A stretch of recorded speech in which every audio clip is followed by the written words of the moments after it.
Morning, Lindsay. Morning.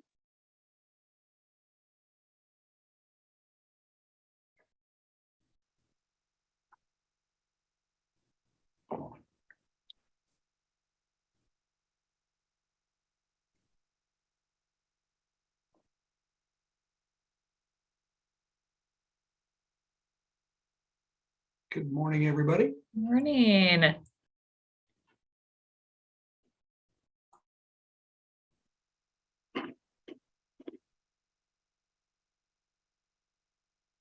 Good morning. Hi, Jillian.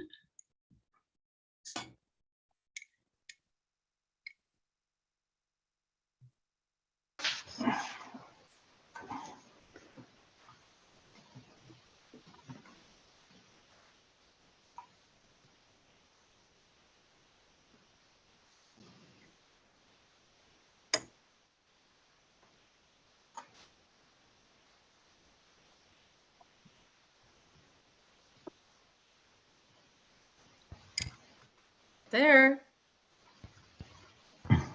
Morning. Good morning, Madam Co-Chair. Ah, Nope, she laughed. no, no.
You and I have discussed who was going to take this meeting.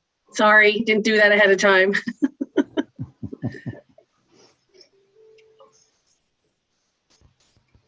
Say that one more time. You and I didn't discuss who was going to take the first part of the meeting yet. Oh, well, have at it.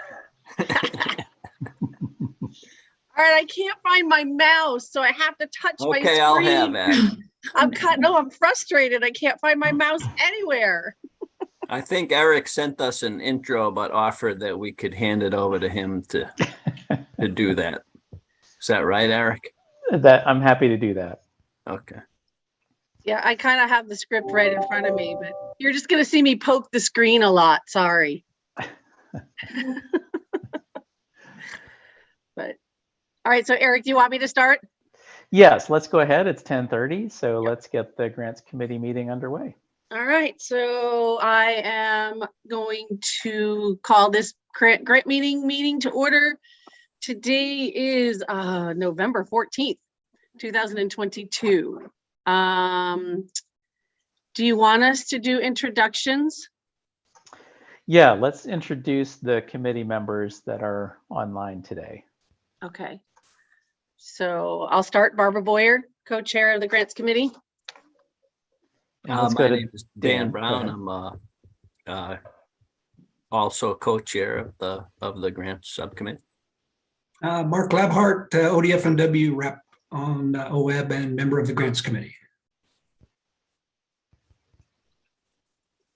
I'll go next. I'm Lindsay McClary, OWEB board member on the Grants Committee, Public at Large.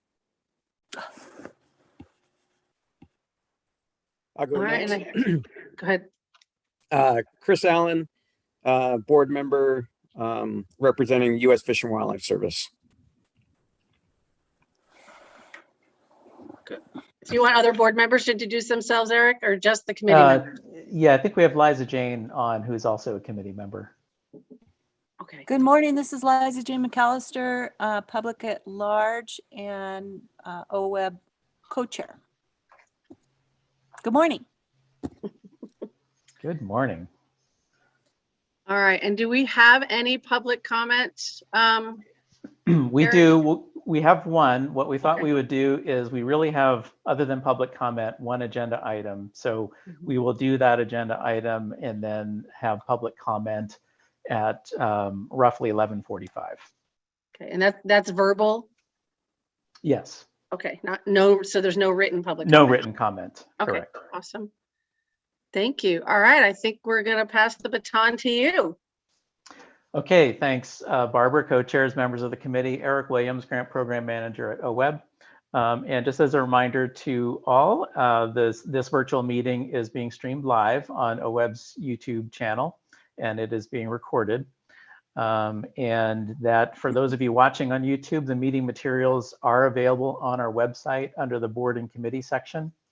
And the committee materials are towards the bottom of the page. Viewers can click on the relevant committee and have access to the current meeting materials as well as past meeting recordings. And again, as I said, our agenda today really consists of one item. What we want to do is dive in a little bit into the process of our FIP application for implementation FIPS, the whole process from pre-application through board award, based on feedback that we've gotten through a lot of different channels since our July board awards for implementation FIPS, and even before that. We've had a lot of comments on this at public comment at board meetings. We've had comments from our customer service survey that we did. We've had comments from surveys we did to each of the 11 FIP applicant partnerships, as well as comments received through individual meetings with our grantees and other partners. And there were a lot of common themes that emerged from those comments in all of those formats that we wanted to walk through with you today in hopes of better aligning our application process to respond to those comments and be ready for the next FIP solicitation, which we're planning after the first of the year. And basically, we've got feedback that we've grouped into essentially 5 parts of the process: the pre-application consultation, the application itself, and a lot of the comments have to do with application streamlining. So we're going to dive into some options that we've come up with, staff have come up with for streamlining the application. The expert review process, we've had a lot of comments on how that is conducted. The grants committee process, which we've had a lot of comments, including from you all on the grants committee, about how that went last time, and we have some ideas for improvements there. And then the 5th one is the actual board award process. So we're going to walk through each of those today, and various OWEB staff are going to take us through some of the items included in the document, the areas of exploration document that you've received and is posted on our webpage. And so we're going to start with the pre-application and application streamlining. And Denise is going to describe this, and we'll work with you to get your feedback on some of those areas for exploration on the application process. So go ahead, Denise. Great, thanks. Good morning, everyone. I'm Denise Hoffert, Partnerships Coordinator, and I work with the Deschutes, Willamette, Clackamas, Warner, John Day, and recently awarded East Cascade Oak Partnerships in my capacity here at OWEB as the Partnerships Coordinator. And the first area for exploration that we wanted to talk with you about this morning is the concept of a pre-application consult or a pre-application. And before we start talking about that, I want to back up and describe some ideas that we had for improving our pre-application consultation process. So currently, folks who are interested in applying to the FIP make an appointment with OWEB staff, and we walk through a consultation with them about what they're proposing to come in with for their FIP application. And based on feedback that we've heard from folks about the application itself and the FIP program itself, we're planning to implement some changes for cohort 4 about the quantity of information and the descriptions that we give to people before they even come into the program, to really help people understand the application process, the review process, as well as what being awarded a FIP fully entails. And to even further incorporate that pre-consultation information, we're proposing to add some checklist questions, a little bit of a self-assessment to the application, to just ask people to check off that they understood the application, that all of their questions were fully answered, that they understand what being awarded a FIP entails, what the different steps of being awarded a FIP entails. So a little bit of a self-assessment incorporated into the application as a result of moving through a pre-application consultation process with OWEB. The other pieces that we've talked about, the idea of having a pre-application process. So this was something that we've received some feedback on, where folks would like to see the opportunity to describe their initiative to OWEB, and then OWEB making a decision about which groups would move forward with full applications, with the intent that folks would be invited, and folks who would be invited would be awarded a FIP. And we looked at this and determined that this wouldn't really be a way to simplify our process, because right now, a pre-application would need to follow the FIP administrative rules, which would still include a review team evaluating the pre-application using the application criteria, and then providing the recommendations to OWEB staff, who then provide recommendations to the grants committee, who then in turn have to review the core partners, and then a decision by the board on who would be invited to apply. So the pre-application concept doesn't really move away from having to still come in with some type of application, and that application would have to be evaluated according to the FIP administrative rules. So we didn't see a way forward with the way the current rules are to have a pre-application process that doesn't look a lot like what the current application looks like. The other idea that we had was to provide additional information on the evaluation criteria with specific messaging, especially around two areas that we heard a lot of feedback on from grantees, which include monitoring plans and budgets. And so we have provided some additional guidance for that in the FIP application guidance. So I'm going to pause here before moving on to the size of the application and see if there's any committee members that want to discuss the first piece of streamlining that we're talking about. And I don't know, Eric Williams, if you want to facilitate. Yep, I will. Thanks. Mark has a hand up. No, thanks, Denise. I just wanted to, I asked Eric to send out the application results summary that was developed back in September. Did everybody get a chance to see that? Okay, because it does a good job of explaining what Denise was just talking about, the summary of the responses. So I don't know if the public got a copy of that too, but Denise did a good job. I mean, there was two main responses. The concept of the full pre-application process was suggested that would weed out participants or partnerships, excuse me, that are not a good fit for the program or that are not ready.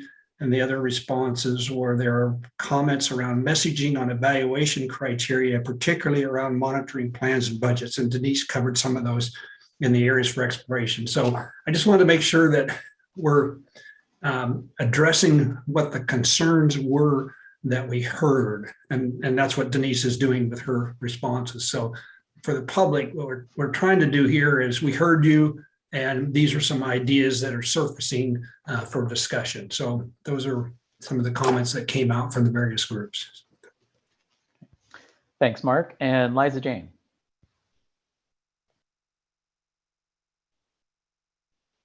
We have you muted there, Liza Jane. That's okay. You didn't miss too much. I was just thinking of grants I've written, and especially in the past, big ones, they often require a letter of interest. You have to send that before you get to apply for it. And I think that's a weeding out process. And is that what we do? Like if or talking about if somebody's, a partnership is interested, they would let us know we're interested, and then you set it up with staff to see if it's a good fit. Am I hearing that? Denise, do you want to answer that, or do you want me to take that? Yeah, I can answer and then other folks can step in. So we don't give people feedback at the pre-consultation evaluation on whether or not they should come in. We explain the program to people, and we describe what reviewers will be evaluating in those applications, but we don't give people a thumbs up or thumbs down on whether or not they should apply based on what they come to us with that consultation to describe. There are I'm only familiar with cohort 3 because I've only been at OWEB for a year, but in the pre-consultation interviews that we did for cohort 3, there were 2 partnerships who came in for those consultations who ultimately decided they weren't ready to apply for the FIP. So after they learned a little bit more about the program and really thought about what their goals were, they decided it wasn't the right fit or it wasn't the right time for them. But we don't make that decision for them at that evaluative step. Okay, so that part that we're considering of, yes, I've read the requirements of the FIP, yes, I understand, kind of acknowledgement, that couldn't happen with a letter of interest to start the whole process?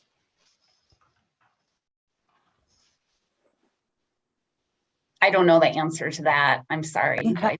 I'll let Eric Williams weigh in on that. Thank you, Denise.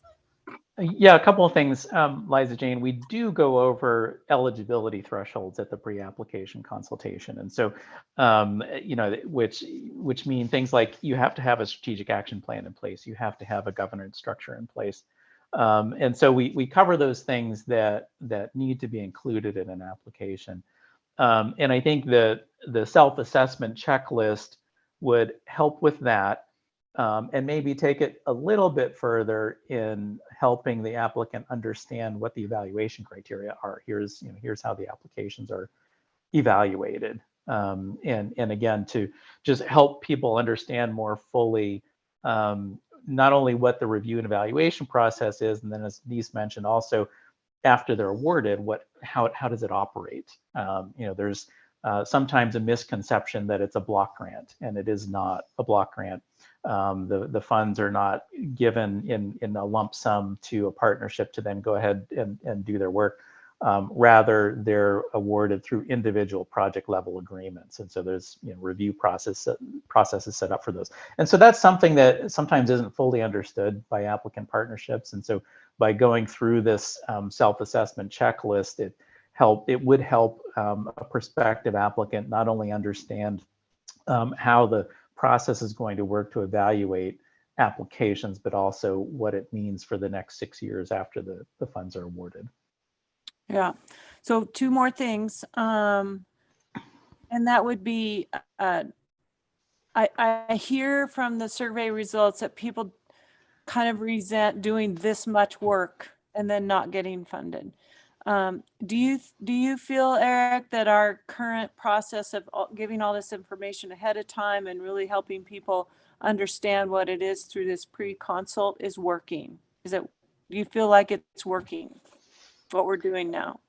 I think it could be improved. I think it's working to a certain extent, but as I mentioned, there's also misconceptions that follow through that weren't fully understood. And that's something I think we could do a better job of. But on the issue of this is too much work for an application, Denise is going to cover that under application streamlining. And I think we have a pretty good path forward to address those concerns. Great. Thank you so much. Mm-hmm. Go ahead, Dan. Yeah, thanks. We started moving into number 2 there, but I just wanted to go back to number 1 and say that, I agree with Denise.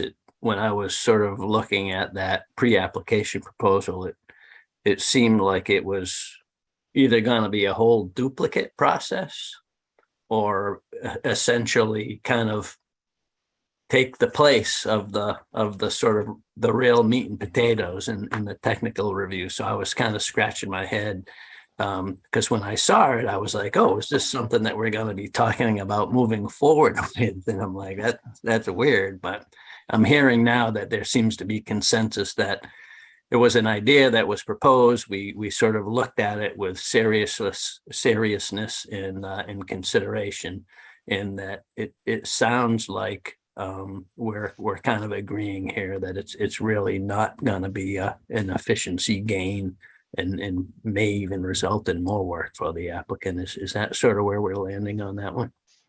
That's exactly right. You got it, Dan. Okay. Stephanie. Sure. Just a follow up to that, is that something that we've gotten some feedback from grantees around too in the process of developing and vetting these options, or have we gotten feedback from grantees yet? Okay.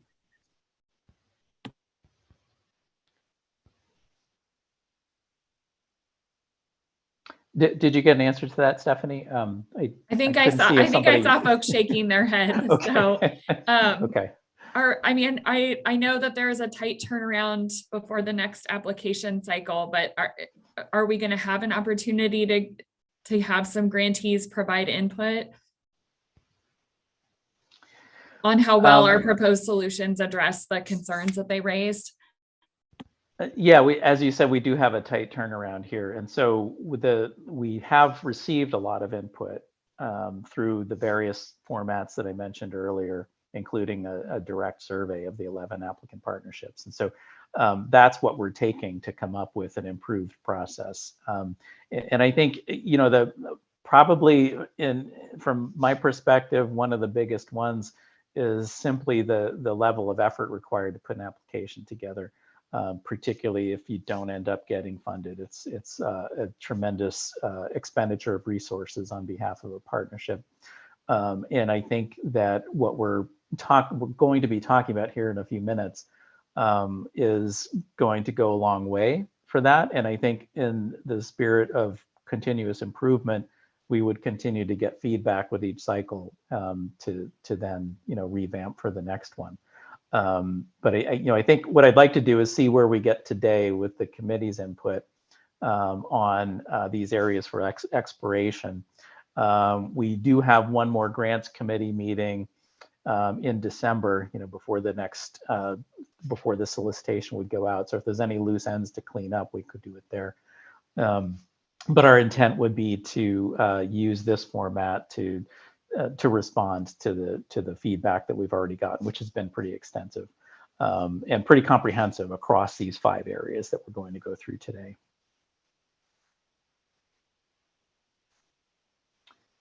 Okay, Denise, do you want to go into the application?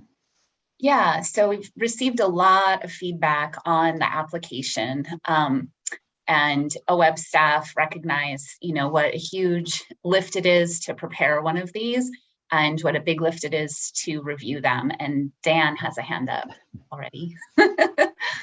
Thanks. I'm sorry. So are we, I just process-wise, I'm just a little confused. So that we talked about number 1, the pre-application is sort of not a good idea. Did we need to come to any consensus on the number 2 item about the self-assessment before rolling into the application? Or is that part of the application conversation? Go ahead, Denise, do you want to talk about the self-assessment and how that fits into the process? Yeah. So I want to clarify, Dan, are you asking whether the committee needs to make a decision about, approving that process, or just understanding more what that entails? Yeah. So, on the, we talked about number 1 was the pre-application, and we're not going to do that. And we started talking a little bit about the self-assessment, and I'm trying to figure out where do we land on that. Is that something we are going to do or we're not going to do? And I don't know if we skipped over that because you started talking about the application. That's all. I just I don't know the process here, where the order of Right, activities. right. That's on me. I was a little confusing because I'm like started talking about both things. So we see the self-assessment as an important tool to add to the application. Gotcha. And so we'd like to include those questions. And I think we have a total of 5 questions. In addition to what Eric Williams already described, we also have a checkbox there for people to acknowledge that they understand that being a part of a FIP also includes biannual reporting to the OWEB board. So before they get awarded their funding for each biennium, coming and giving a presentation to the board on their progress, and then working with OWEB staff on preparing the progress tracking reports. So we just want to have people acknowledge that they understand the full breadth of the what being a FIP, being awarded a FIP entails, because there have been some misconceptions about that. So we see the self-assessment as being a good checklist to include with the application. So, all right, moving on to just talk about the application. So there were 23 questions in the application that's been used for the first 3 cohorts that have been awarded. And OWEB staff have spent time working through those questions to remove duplicative questions, and then also to remove questions that included information that could be found in each initiative's strategic action plan. And so when we did that, initially, we reduced the 23 questions down to 11. However, when we took a look at those 11 questions, many of them had multiple parts, all kind of mushed into one question. And so we separated out those remaining 11 questions so that each question was asking for one thing in a clear way, instead of having a 4-part question wrapped into one component. It made it difficult for reviewers to tease out the information and the responses. And sometimes it made it difficult for applicants to fully address all 4 of those things. And so the number of questions hasn't shortened by very many, but the content that's being asked for is much reduced. So we are looking at the strategic action plan covering the questions that would have been the ecological questions in the previous 3 applications. And we've also moved the monitoring and climate sections to the strategic action plan. So those not being standalone questions in the application.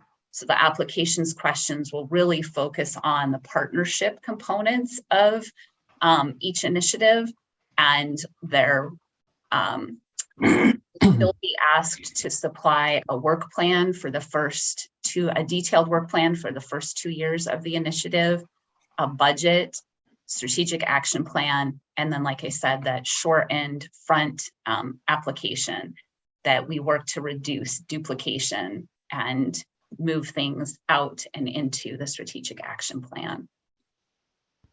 So I'm going to pause there for questions about how we did that process or what that looks like. Go ahead, Mark.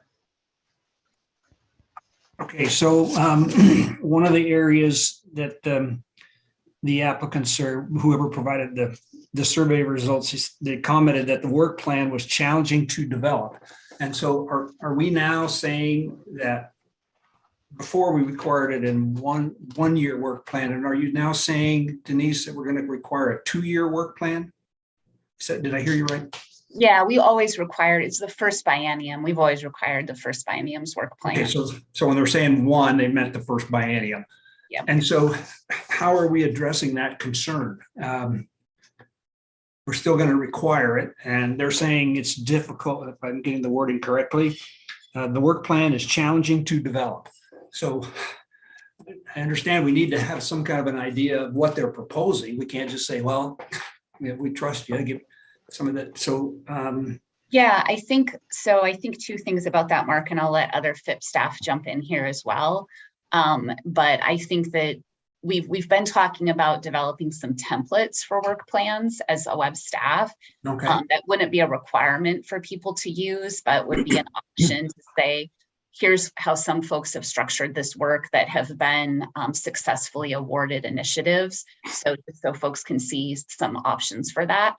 But also to encourage applicants to reach out to OWEB staff and say, if they're having a lot of difficulty with structuring that, we're happy to have conversations with people about, where they're struggling, and maybe be able to provide them better targeted examples of work plans if we knew, what their initiative was looking to propose and what their ecological priority is, to be able to direct them to some resources there. But the work plan is really important. It's a really important part of the evaluation. For the reviewers who are looking at these to understand what is the work that's being proposed. And so if people are struggling with how to format that, we have suggestions and ideas for how to format that.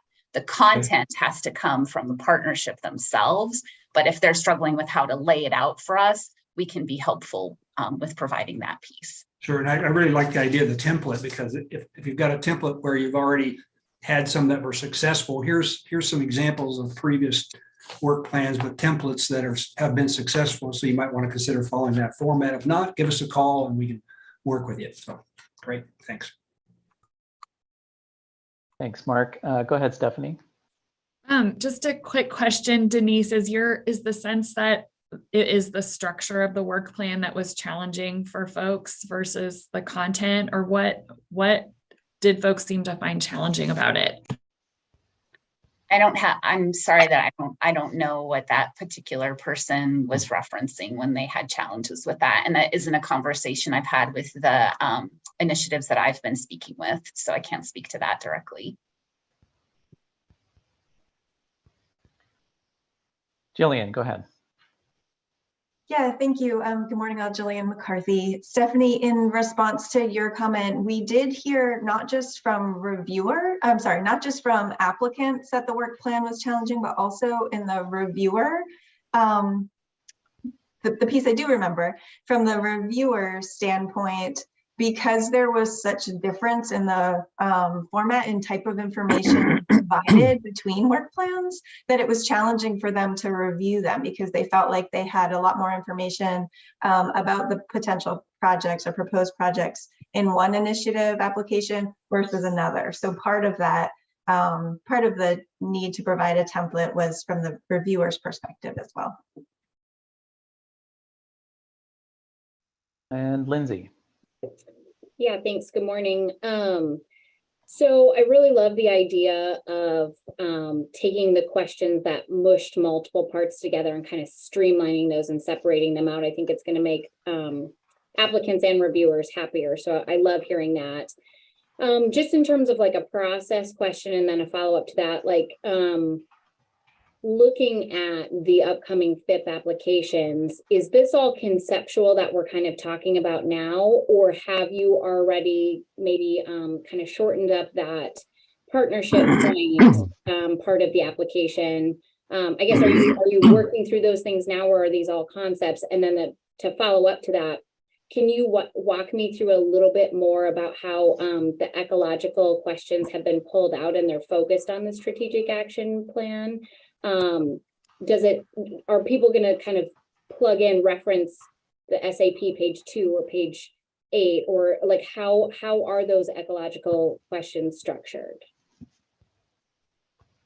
Thanks, Lindsay. So it's not conceptual. We have actually been working through the application and, taking it apart, putting it back together again. There will not, so we're open to feedback about how to best do this. We didn't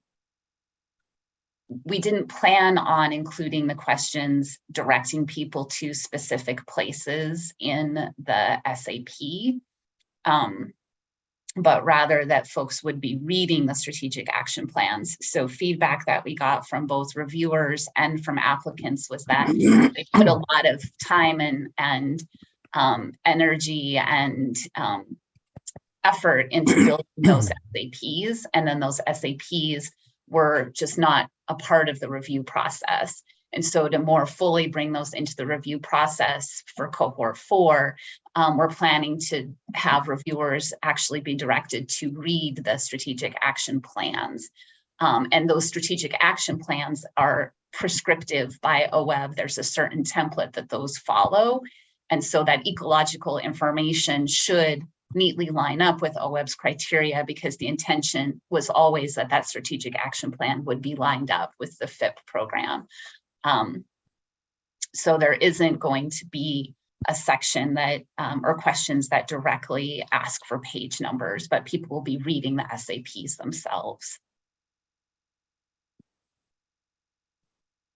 And Denise, before we continue, I just wanted to note that board member Greg Addington joined the call a bit ago. I neglected to introduce him coming on. He's also a member of the grants committee. So welcome, Greg, and thanks for joining. And Liza Jane, go ahead. Thank you. Just quickly, I want to, Denise and staff, thank you. What you did to reduce this and condense it, make it easier to not have to duplicate answers. That's so important, and it's not easy to do. I think it's a fix for a whole lot of the kind of frustrations that we've heard. So I just wanted to take a minute and say thank you for doing that. I think it's going to be a great improvement for reviewers and those people that are making the proposals. So thank you. Thanks, Liza Jane. And Denise, anything to wrap up the application before we move to the review process? Okay. If not, then we'll turn to Jillian to walk us through feedback on the review process and areas for exploration on that. Thanks, Eric. And good morning again, everyone. Jillian McCarthy, Partnership Coordinator. Following Denise's introduction, I'll let you all know that I am coordinating the coastal FIPs that were just awarded in cohort 3. So that's the Coos Basin Coho Partnership, the Central Coast Estuary Collaborative, and the Siuslaw Coho Partnership. So this piece here is about the FIP expert review. And so current state of that is there have been 2 expert review teams, one for partnership capacity and one for the ecological review. We had comments that the summary of responses that we got back from all reviewers had some concerns just around the process and review team composition, the level of expertise that was on the review teams. And then there were 2 comments or suggestions that we'd like to explore with you all today, which is that expert review teams should make recommendations for funding, like in open solicitation, and then that a concern around multiple review teams being the 2, one for partnership and one for ecological review, brought some discontinuity to the process. So to take those one at a time, the FIP staff looked at process. So the public process that everyone saw around the FIP initiative awards mainly was around the grants committee interviews that was live streamed and then the board meeting. But what folks didn't see is that expert review process. And so FIP staff worked to put a document together that describes that process both for decision making, both at the initiative level and then at the project level. And that was a document, I believe, that was attached for this grants committee call. So there's a technical review team process document that walks through the different criteria, what the capacity reviewers are looking at versus what the ecological reviewers are looking at for evaluation criteria, the makeup of those teams, and then the decision points and process along the way. So as far as that first area for exploration, or addressing the first comment, since Mark was going through those before, we feel like we've provided some good information to kind of shine some light on what that expert process, what that evaluation process is before it gets to the grants committee. I think I'm not certain everybody had an opportunity to look at that document, but if you do, we would be open to feedback on that if you think you still have questions on process or if you think that additional details needed anywhere.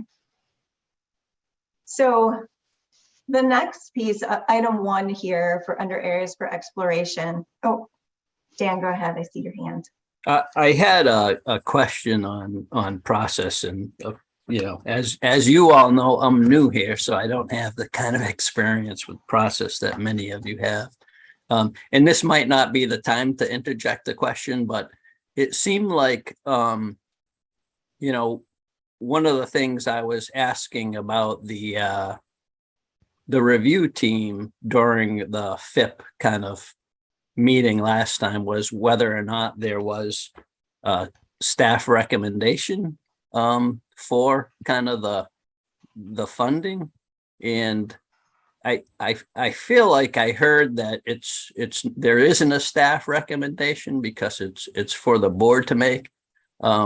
But then when I was reading some of the materials for this workshop, and I went back and looked at some of the language about process and the rules itself, it sounded like there was a step there where OWEB staff kind of review the recommendations from the expert review team and make a funding recommendation to the board subcommittee. So I don't know, like, I'm not really sure what's the right way, or if this is where we talk about it, but there seemed in my little pea brain a little disconnect on that. So if you can clarify either now or later, that would be helpful.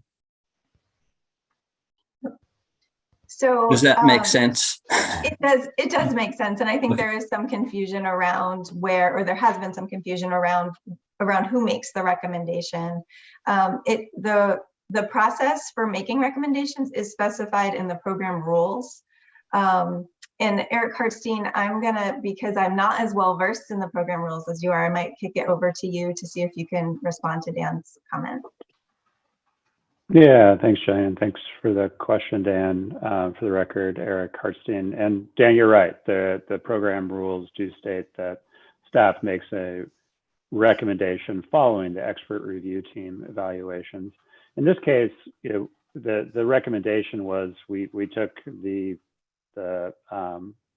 content from those expert review teams, laid it out in the spreadsheet for the grants committee and ultimately the board, and put them in the ratings that the expert review team did on each of the evaluation criterion that they looked at. So we didn't go through as staff and move partnerships above what the expert review team said or moved them below. It was really, you know, kind of akin to just doing the math, more or less, and putting that in the spreadsheet form for the grants committee.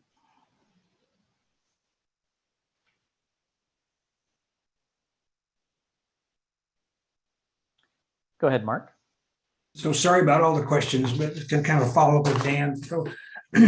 So this is on the funding recommendation. So is that in the OAR 060? Is that where? So we can't modify that. Is it in the OAR that you will make a funding recommendation to the grants committee and eventually to the OWEB board, or is that still up for discussion? Mark, the rule states that, and I'm going to reference OAR 695-047-0080. 80, okay. 80, and this is 1A. So OWEB staff shall review the recommendations from each expert review team and make a funding recommendation to a board subcommittee. The OWEB staff recommendation shall be provided to applicants and the board. Okay, thank you. So there's really not much discussion there. Thanks, Dan, for putting it in the chat so I could see it there. So there's really not much discussion on that, is there? I mean, that's the OAR, unless we're going to change the OAR.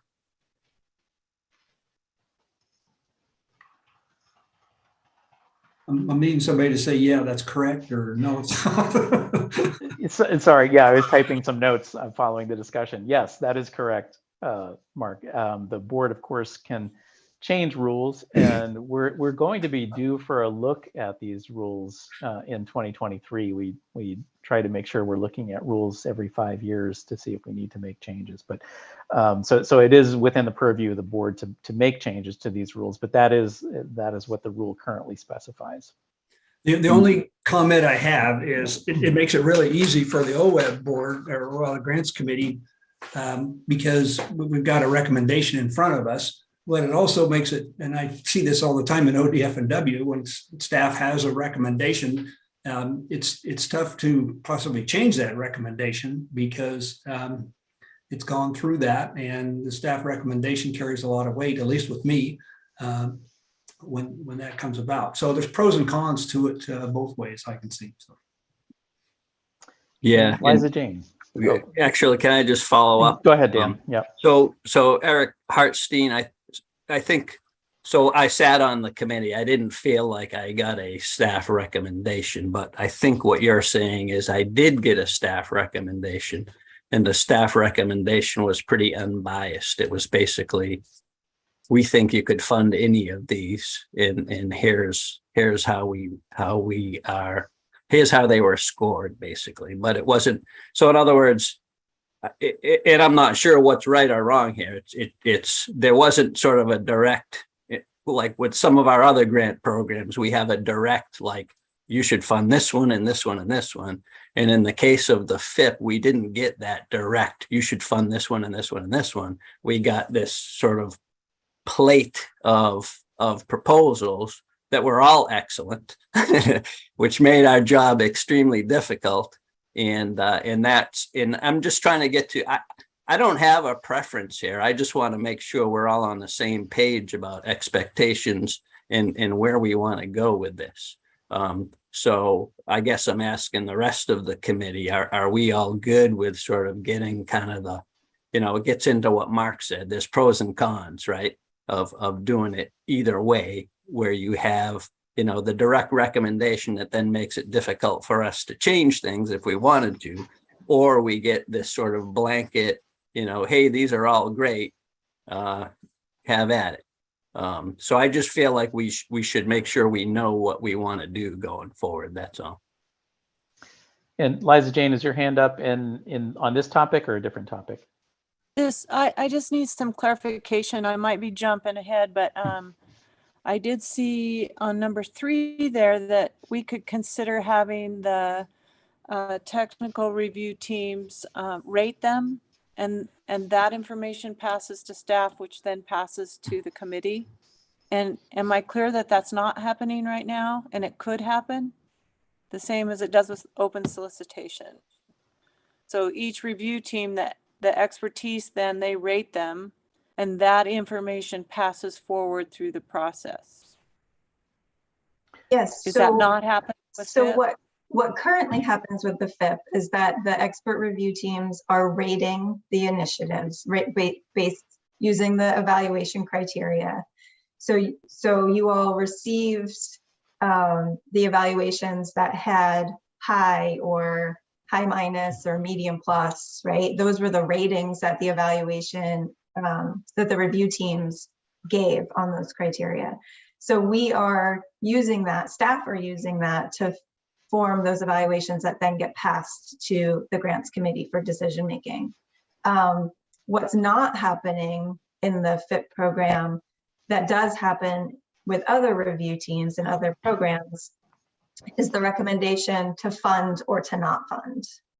So that's the big distinction. And that is actually one of the areas for exploration here, to consider whether expert review teams should be making funding recommendations similar to open solicitation, whether that's fund, do not fund, or fund with conditions. So that information, that it would feel like a true funding recommendation coming to the grants committee. That's something we would like your input on, and this conversation is helpful for that. And Okay. I think Chris might have a comment on that. Yeah, thanks, Eric. well, Jill, your last explanation helps me out, but I'll still ask this clarifying question. Some of this feels a little like semantics to me.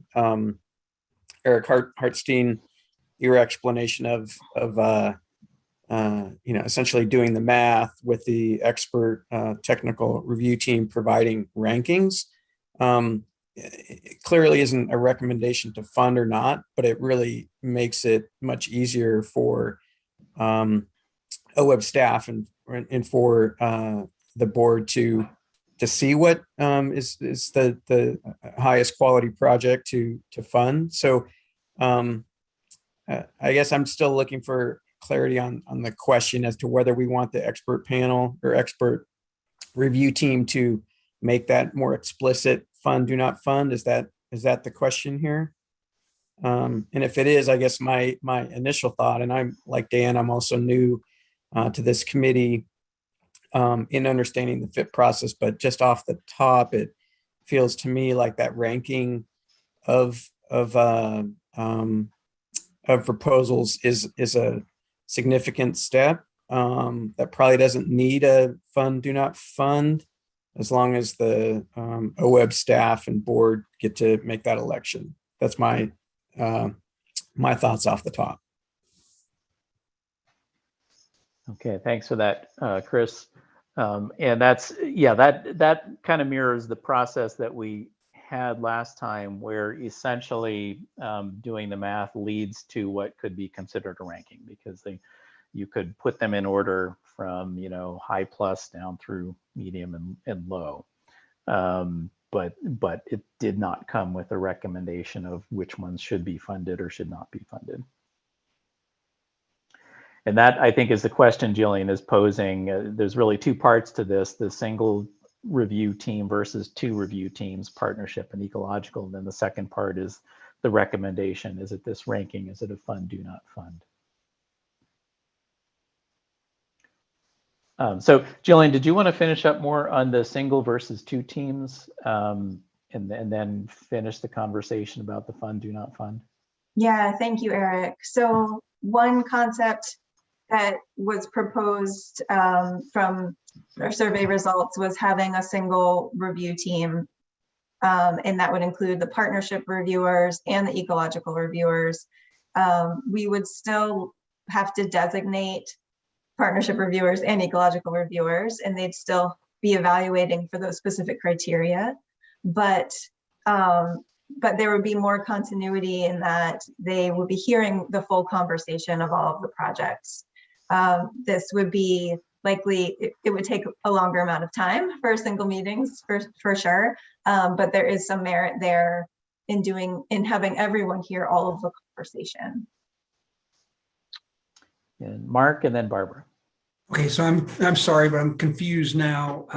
So if I'm reading 080 correctly, OWEB staff shall review the recommendation from each expert review team and make a funding recommendation to a board subcommittee. So is that, I mean, what I hear you saying, what I hear some people saying is, no, you're not making a funding recommendation, you're just making priorities. But then I read the OAR, and if I'm reading the, and I don't have the OAR in front of me, I just had what Dan sent everybody. It says the review team make a funding recommendation to a board subcommittee. So if I'm reading that straight, you are to make a funding recommendation, whether we like it or not. Is that, help me understand that? Yeah, and I think the term funding recommendation could take different forms. And the form that the funding recommendation took in the last round was giving these ratings, from high plus down to low minus, gives you a sense of rankings. And it falls short of saying, we think you should fund this one and not that one. Okay. But it does put them into a rank order. So it is a funding recommendation in the sense that they're given a rating. Okay. And put in order. So, and that is one of the questions we're looking for feedback from you on. Sounds as bureaucratic as you can get. We're making a funding recommendation, but really we're not. I don't. Okay. I understand now. Okay. Barbara, go ahead. Thank you. Good morning. So I like joining the two review teams together. But my question to you, because everybody would hear the same thing. But would it reduce, because right now how I read it, it's about 2.5 days between the two different teams. Would it lower, do you think that would be reduced? I don't know if it would be reduced. There's the potential, I guess, but there's still all of the evaluation criteria, the same evaluation criteria that need to be discussed. So there could be some time savings in that, introductions to a project only has to happen once instead of twice, once at each meeting. So there could be some efficiencies to gain there. There's a lot to cover between the partnership criteria and the ecological criteria. So they'll still be long meetings.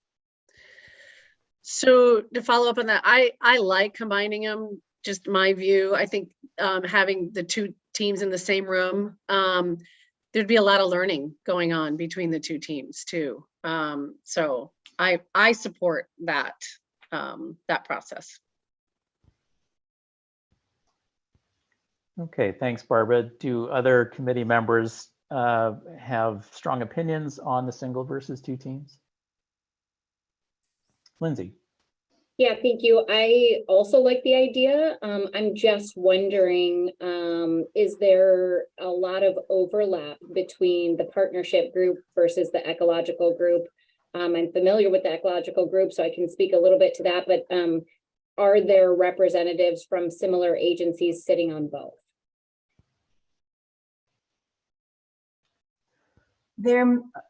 Oh, go ahead, Eric. I was going to say, I think there might be in terms of agencies, but we didn't have individuals sitting on both. That's my recollection as well. Dan and then Chris.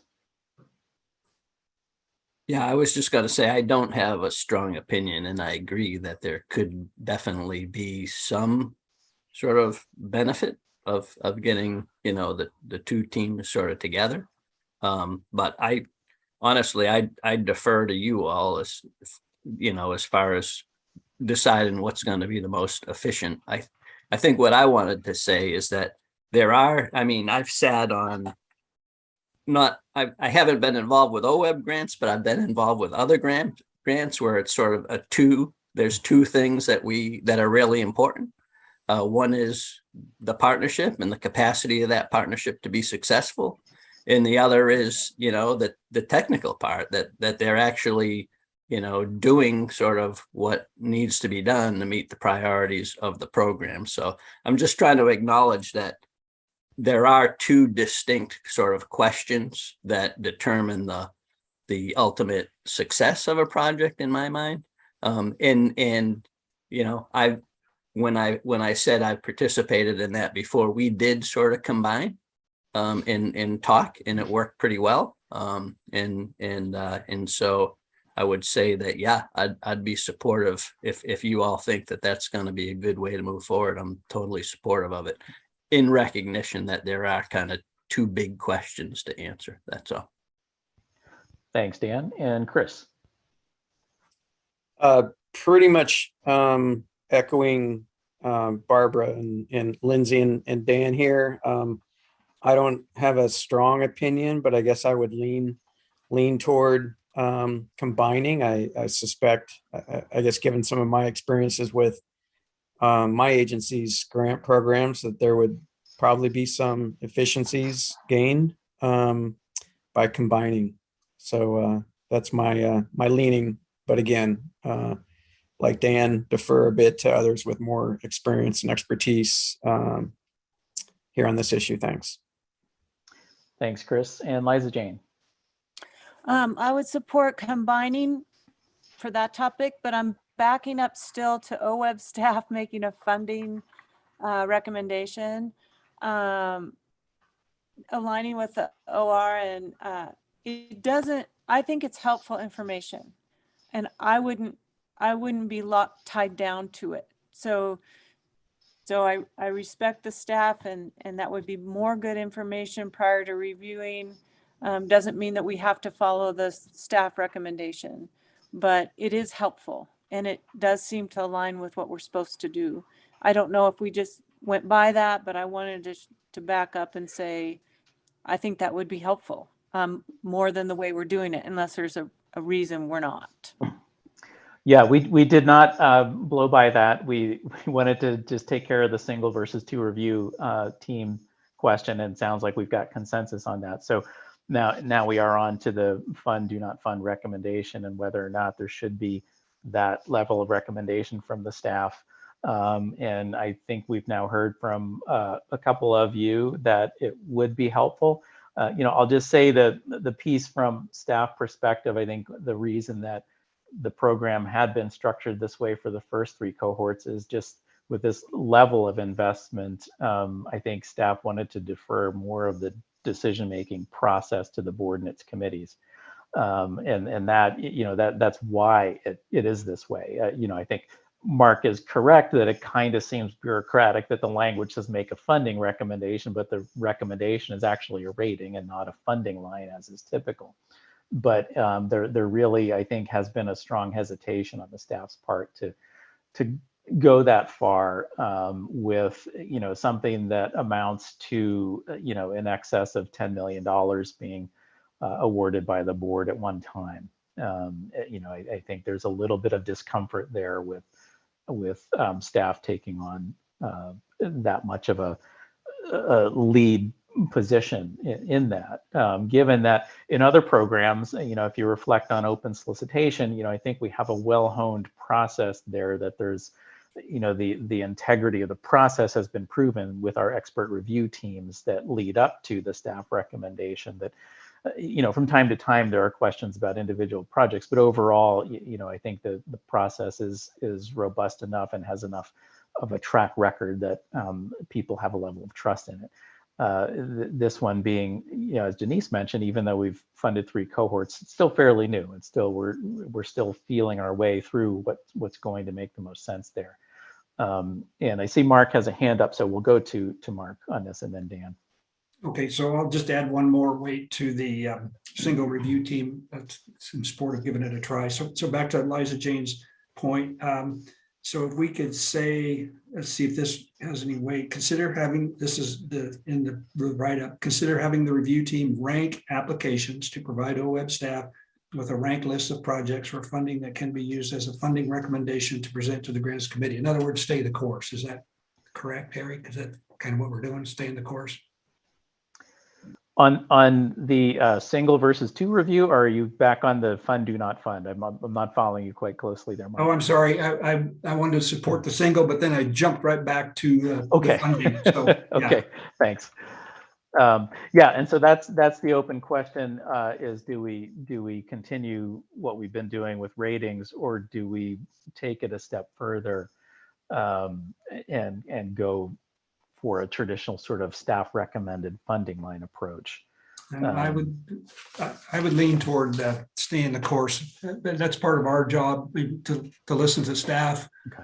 We're the grants committee and we have a charge to do, and so we should listen to staff, talk to folks, and then we make a recommendation to the full board, and the full board can decide how they want to do it. Okay, thanks, Mark. Let's go to Lindsay and then Dan. Okay, thanks again. So yeah, just to kind of reiterate what we've already been talking about on the staff, more formalized recommendation. I think what you mentioned, Eric Williams, about the amount of funding and just giving the board a little bit more, or the grant committee, a little bit more stretching room on some of those applications that come in. I mean, I think what we have here is, we have the latitude to look at some of those that, maybe it's ranked a medium plus, but it's number 7 on the list and it's a priority for us, or it's one of the priority areas that, doesn't have any potential funding, or it just gives us a little bit more discussion and leg room to pick those priorities as we see, and like Mark had mentioned, when staff recommendations come in and the expert review panel information comes in, it's really uncomfortable to kind of go against those because there's been so much work put into those reviews and hours and a lot of technical review. And so just pointing out that is the backside of having, you know, staff say, here is the ranked recommendation. What do you think? You know, if we stay the course as is now, Dan knows because we were agonizing over this along with Corey, who is sitting in with us on that. It does create some stress and some heartache. So just identifying that, but I would say stay the course and continue as is, but not opposed if folks feel very strongly about having staff a clear recommendation. Great, thanks, Lindsay. Go ahead, Dan. Yeah, I just wanted to reemphasize that I'm fine with that as well. I just wanted to kind of force this discussion and get to clarity on that. And then I have another kind of question or request that's related to the last part. You know, that the technical and the capacity answer all the questions and all of those things except A, and we're gonna go roll into that next, but I have a question about A. Do you want to go ahead and ask your question about criterion A? If now's the time, I'll just sort of key it up as sort of, again, a discussion. You know, and again, this is partly because I'm new, right? But I spent a lot of time sort of reviewing the board established priorities, and you know, you all and the board did some incredible work kind of really honing in on what those priorities are. I mean, to the point where there were sort of geographical focused areas that had higher priorities across the landscape, right? And when I was sort of on the committee last year and trying to sort of weigh these things, I didn't really have a lot of good information to sort of line up the project directly with the write-ups in the priority. So for example, like I just didn't have the information to know, like, all right, is this FIP project in the specific location that is the highest priority? And so, you know, where that could come into play as for the grant committee is if we're looking at two really great projects, and we don't really know whether one is in one of those sort of watersheds that are even the higher priority within the broader area. So I feel like if the tech team could, in their review, could maybe do a little crosswalk with the sort of board priorities as far as, you know, some of the things that are identified in there and how well the strategic action plan actually lines up with those specific things that are in there. You know, there's not just, you know, refined geographic areas, but there's also very specific sort of ecological things. And I mean, I use the high, medium, and low as an assessment of that, but when it comes down to really like honing in on how well do, you know, these two that are both addressing the same thing, is one of them even better at like the actual location and what they're trying to achieve? I just found it hard to sort of, based on the information in front of me and based on the time I had, to kind of make that assessment by myself. Okay. Good, thanks, Dan. That's a good segue into the next two pieces, which are the grant committee process and the board process. And I think we can also keep that in mind as we're thinking about how we combine the two expert panels into a single panel. Is there a way we can work in an evaluation of that criterion A into that process? So let's go to Eric Hartstein and talk about the other two elements, the grants committee process. We have some thoughts on that and the board process as well. Go ahead, Eric. Great, thanks, Eric. And again, for the record, Eric Hartstein, Board and Legislative Policy Coordinator. And in keeping up with the tradition, I've managed the Rogue Forest, Klamath Siskiyou Oak Network, and the Baker Sage Grouse FIPS. So as we talked about, the grant committee does have essentially a day and a half of interviews and deliberations when it comes to making that recommendation to the full board on PIP awards. And this is described in rule. We have a link in the document that takes you specifically to that rule. One of the concerns that we heard both in the applicant survey discussions with you, the grants committee, and others is that there's just a lot of material that you had to go through as committee members. And we think that the proposed changes to the application size and doing the streamlining will help with that probably immensely. But one other consideration that staff have for the committee is if similar to the expert review teams would it be helpful if each committee member was assigned an application to be the lead reviewer for that day and a half of interview and deliberation? Doing the math would be probably pretty close to having one committee member to one application, and doing that deep dive and able to speak really intelligently about the details of that application with the other committee members. So that's number 2 on the list. And before I go on to number 3, I'll stop and see if there's questions or discussion on lead reviewer. And Barbara. Thank you. So I feel like that's a lot for one person to take on. So I wonder if, so I'm counting, there's 8 of us on this committee. Is that right? If I look at the screen. So what if it was more like a cluster? What if there was 2 people so you could actually kind of bounce, review with another committee member?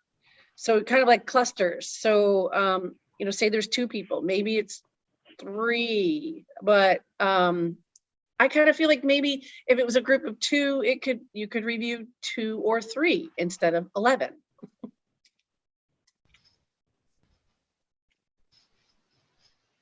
So I just wanted to throw that out there. I sit on a lot of review committees, grant reviews, and we do clusters.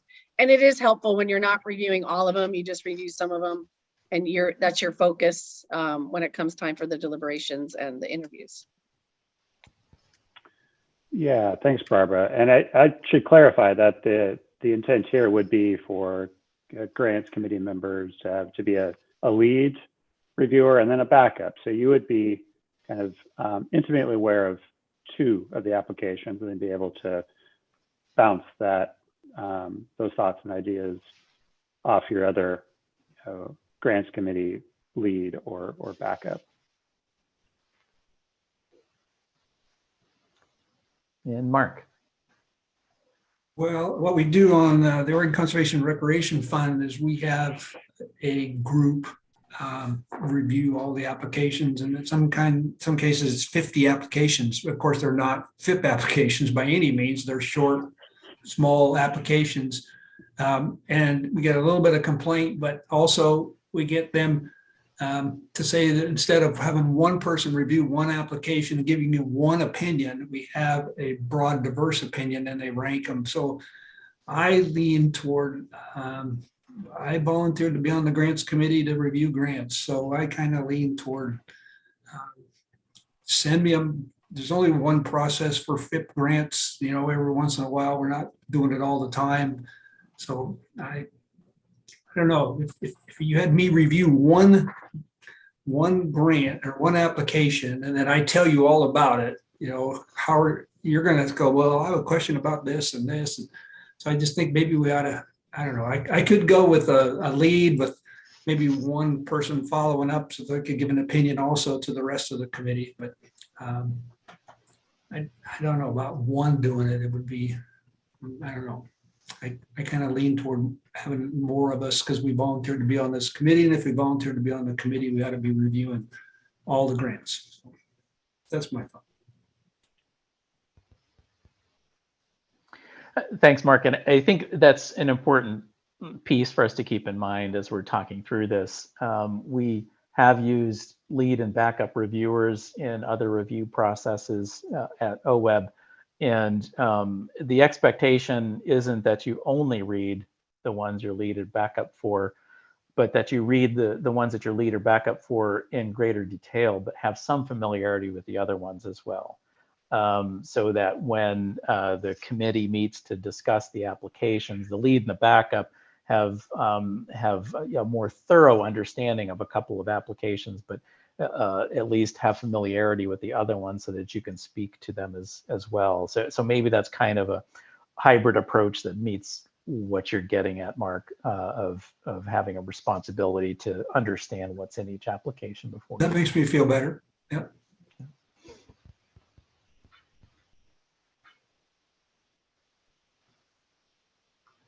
Okay, back to you, Eric.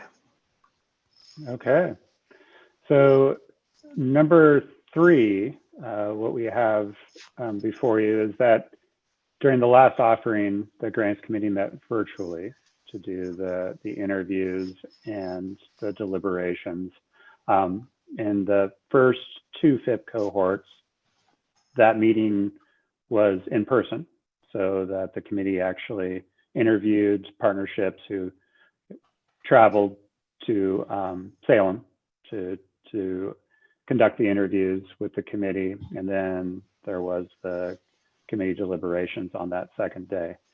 So what we wanted to put before you was an idea of, did the virtual interviews and deliberations work for the committee? Or is there a way to return to at least have a hybrid approach when it comes to meeting with the partnerships and conducting the interviews and then having those in-person deliberations? Acknowledge that there's a lot of pros and a lot of cons with both of these approaches, but wanted to offer a forum for the committee to discuss those.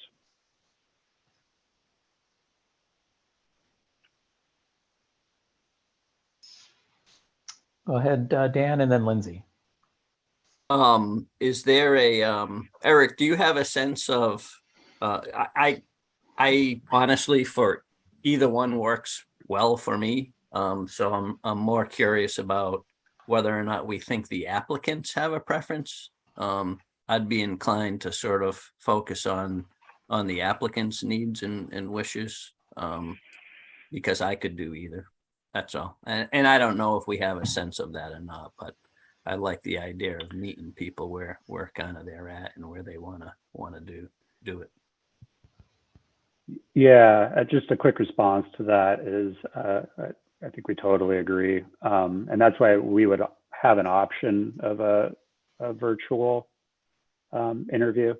We understand that travel can be limiting, and particularly if maybe you're a little bit lower down on the list, that you may not want to have the partnership travel to Salem or wherever the interviews may be. So we would definitely have that option either way. Right, Lindsay and then Denise. Yeah, thank you. So I only participated in the Zoom forum, and I thought it worked really well. And just wanted to say that in light of the enormous amount of resources that go into an application, I would probably lean towards more of a online format and keep it equitable across the spectrum. However, recognizing that technology isn't always equitable, and so wanting to be sensitive to that. But it's sort of one of those things I wouldn't want the partnership to feel pressure to show up in person, because you probably wouldn't want to do an interview for a job over the phone if you really wanted the job, if there's an in-person option. So just looking for equity across the landscape. Thanks, Lindsay. Denise.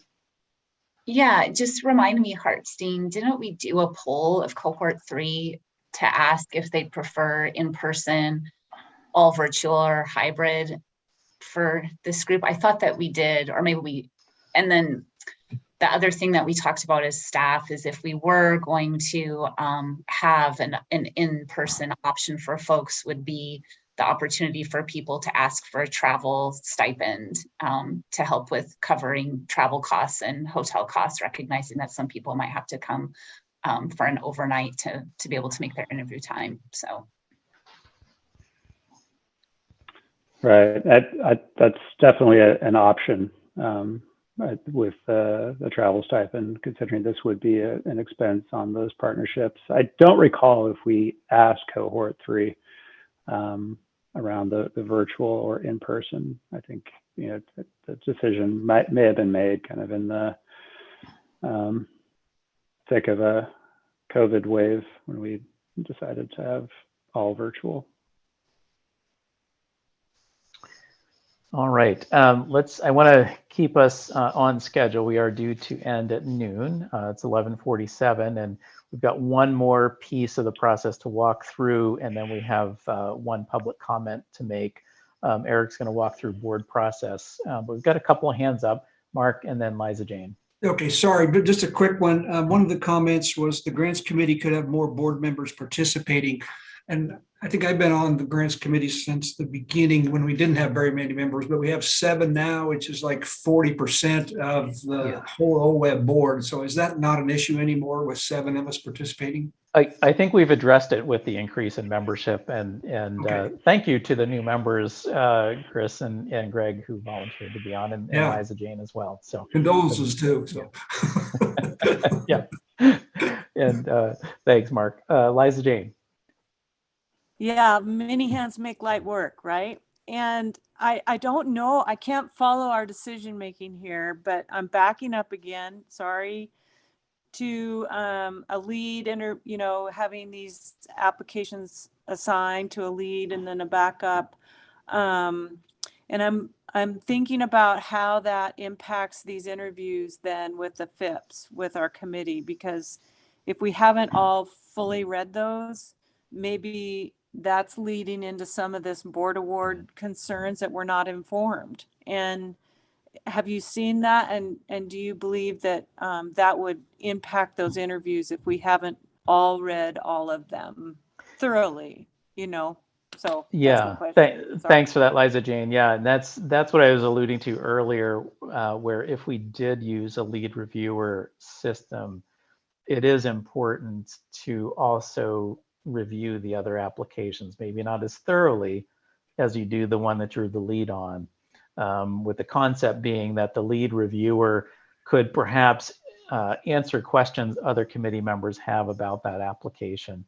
But everyone would, I think where we got to in the discussion is that there would be an expectation that you would at least have some familiarity with each application, because I agree it's probably puts you in a difficult position to then go ahead and vote on something that you haven't read. And so I think that probably is not the way we want to go, and that's what I was hearing in comments during that section. So I think where we're at is if we did entertain a lead reviewer system, we would need to provide some guidance on that about what that means, but also couple it with the expectation that you do read through the other applications as well. Could it be a lead presenter? So absolutely, yes. So they're not not reviewer, which means something different, but they and maybe a partner are going to present then that one grant, but not be responsible for the reviewing of it higher than any other grant read, but they will have to present to the team. I think that makes a lot of sense. And that's in fact how it operates in other review processes where we do have a lead reviewer, is that they introduce the application to the group and lead the discussion on it, and potentially answer some questions. But everybody would have come into that having read the application so that they can be prepared to ask questions, and the lead presenter, I like that terminology, could kind of facilitate that conversation for that application. Okay, thank you. Thanks for that. All right, Eric, let's move to the board process and then we'll do public comment. Thanks, Eric. And I can be brief here. So with the board process, some of the concerns that we heard were around there seemed to be some misunderstandings about how the board's role in determining or selecting FIP initiatives. That role is defined in administrative rule. And we think that all of the discussion we've had today around streamlining and the grants committee process will lead to a more effective full board discussion on the FIP awards. And we're also planning on having a, similar to what we did at the last meeting, a FIP 101 for the full board at the January board meeting to kind of dive into the history and the background and the details of the program. And we may not have time to do this all today, but we do have some time in advance of the January board meeting. But if there are questions, themes, considerations that the grants committee has that you think we should focus on during the FIP 101 at the January board meeting, it would be wonderful to hear that input.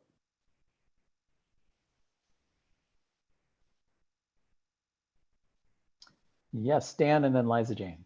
I don't know if you want the input now or wait. I realize we're in a little bit of a time crunch, but from a big picture perspective, what would be helpful for me is, there's 7 ecological priorities.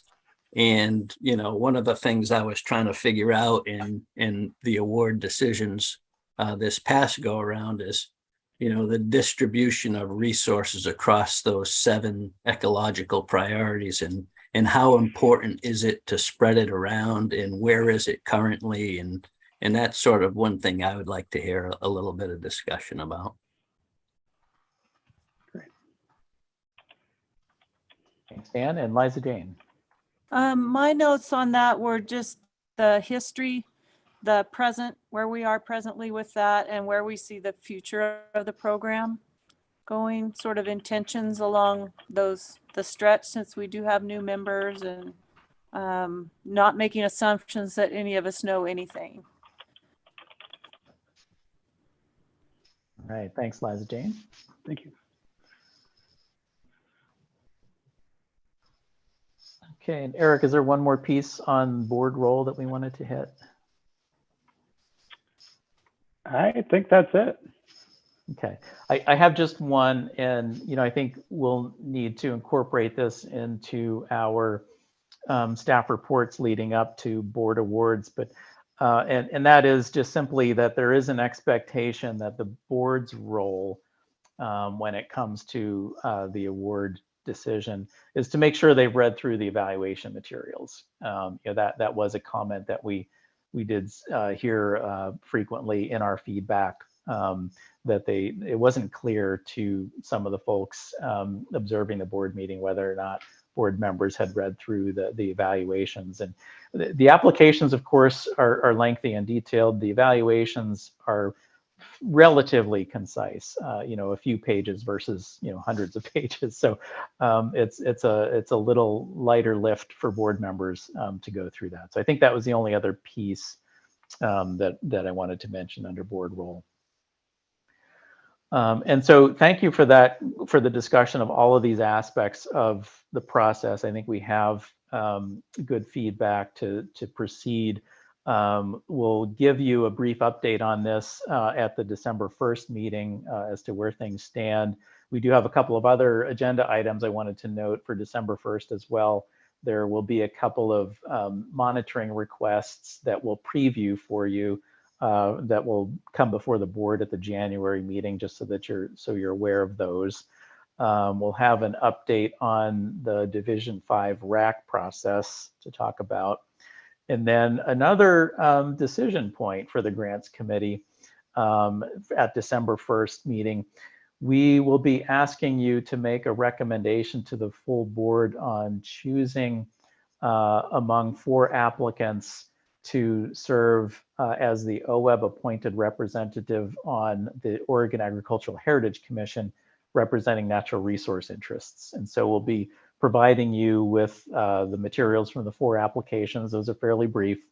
And we'll be asking you to make a recommendation so that in January, the board can choose a representative on the Ag Heritage Commission.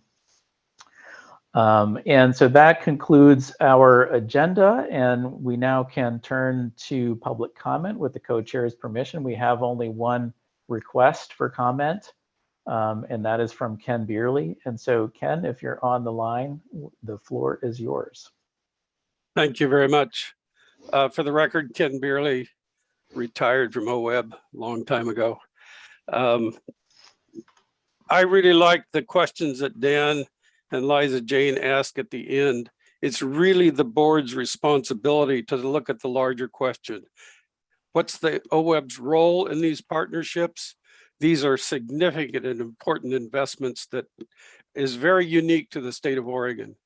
And so the role of the agency in these partnerships is critical. And which partnership, what ecological objectives do you want to accomplish is really a core question that really hasn't been asked. You've been talking about the mechanics of the process, the fundamental question about how do you want to address the ecological priorities that you think are important. Is it more important to fund 2 oak habitat projects, 2 coho projects, and not fund any sagebrush projects?